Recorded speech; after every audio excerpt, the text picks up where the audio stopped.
Find the middle term of the following expansion 3a minus 5b whole power 6. So important basic from binomial theorem. Middle term की formula integral మీరు గుర్తుపెట్టుకోవాల్సిన formula n అనేది even number గాని అవుతే middle term n/2 plus 1 is the middle term. This is the middle term.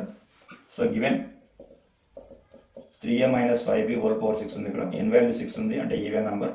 So middle term formula ఏంటి మనకి middle term n/2 plus 1 అంటే n/2 plus 1. So 6/2 plus 1 2 1 2 3 3 plus 1 ఎంత fourth term that is T4 అంటాం. So T4 కి formula ఇక్కడ మనకి general term రాయండి TR plus 1 equal to -1 whole power r into NCR into x power n minus r into y power r. ఇది x minus y whole power n form కి general formula general term formula. So ఇక్కడ r value ఎంత 4 ఉంది కాబట్టి r value 3 అవుతుంది మనకి. n value ఎంత 6. So x value ఎంత ఉంది మనకి 3a ఉంది, y వాల్యూ ఎంత ఉంది మనకి 5b ఉంది. ఇలా సబ్మిట్ చేసేయండి.